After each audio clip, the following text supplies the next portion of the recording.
Hey everybody, it's your old pal Chuck, and I'm back with another review. And today we're taking a look at from the Hasbro exclusive Shattered Glass line. This is Blurr. Blurr is the first figure released. It is a Hasbro Pulse exclusive, although I'm fairly certain some of their retail partners, such as Big Bad Toy Store and Entertainment Earth, will be getting the figures as well. It is a repaint of Studio Series 86 Blurr with a new head. And it's a very interesting figure.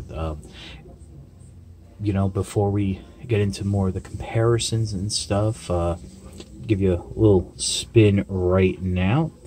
It is interesting that I got this from Hasbro Pulse early. They weren't supposed to start shipping out till September. It was a nice little bit of a surprise.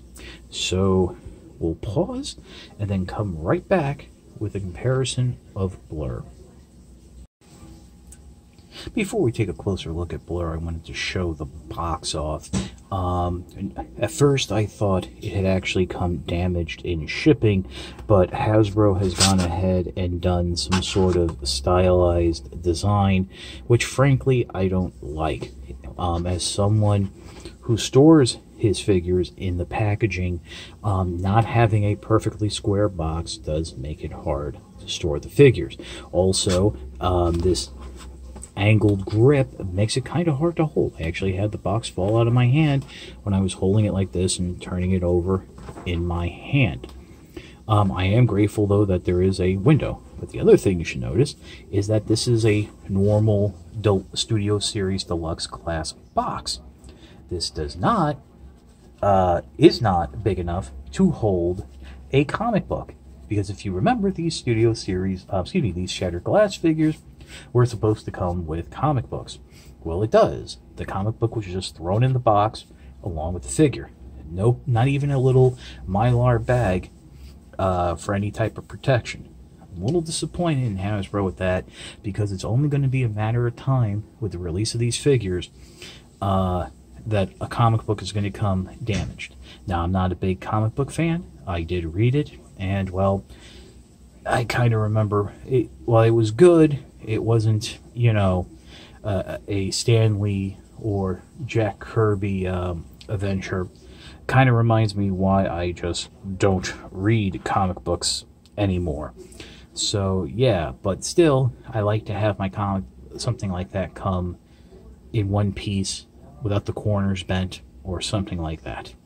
So, that's about it for the packaging. Give you a quick little spin here so you can see the back. And now we'll take a closer look at the figure. Okay, here we are. This is Studio Series 86 Blurr and the new Shattered Glass Blurr. And as you can see, as I mentioned, we do have a new head to go with it. I do believe that this head is based on the retooled head that was done when BotCon did Shattered Glass Blurr. And that head came from the Transformers Armada version of Blurr. Because if you notice, it's a little more streamlined. The fin is different, so it's a whole different look. And the bigger difference is the little smirk and the eye patch. But other than that, from the neck down, this is still the same Studio Series mold. The transformation is the same. Some of the joints are a little bit looser. We'll get into that more with the transformation. It does hold together for the most part. But as you can see, Shattered Glass Blurr has a darker, more purplish blue with silver highlights, with some of that sky blue still in there, but also you have liberal amounts of black. You'll see more of the black, I think, in vehicle mode, because that's on these pylons and stuff like that, and you have some teal stripes. Just in case you were... And there is no light piping as there was on Blurr. That whole section is one piece. You might notice that I have the little welding tool here on Shattered Glass Blurr's shoulder. That's just how I've seen it stored in some promotional pics.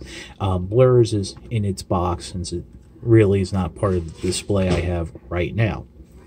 So that's about it for the robot mode. One thing to mention is the Autobot logo has moved from right underneath the canopy and chest on Blurr to inside the chest canopy on Shattered Glass Blurr, so it's kind of hard to see that alternate color. So, as I was saying, that's about it for the robot mode. And since I've already reviewed this mold and the transformation is exactly the same, we'll just go from this. Okay, so here they are in vehicle mode. And, yeah, a few notes about Shattered Glass Blurr. The pylons here, which form the back of the forearms, they're incredibly loose. They stay, but when you move the arms, they will pop out very easily. They don't peg in as securely. Overall, it was a lot harder to bring this back section together. So the knees were a little floppy, and just bringing it all together was a little tough. But the weakest part here is this section with the front of the Blurr's vehicle mode and the canopy. This is very loose and will move very freely. You kind of really have to press it down into place to get it to hold, and this will jostle free as you're adjusting these side arms. So but you can get it, and of course your mileage may vary. That this could just be mine, but I am a little concerned going forward, looking at the other repaints and retools, you know, with new heads, just how loose they're going to be. But a very nice vehicle mode. As I mentioned, with you'll see more of the black, but now you get some of this very nice metallic teal.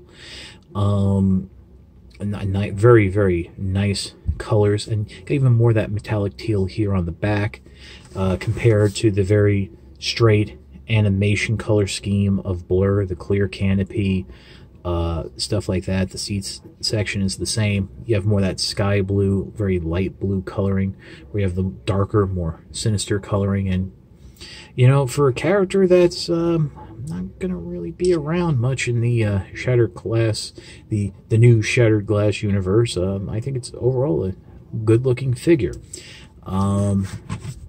Is it worth it for you to pick up? Well, we'll let you know in my final thoughts. Shattered Glass Blurr is an okay figure.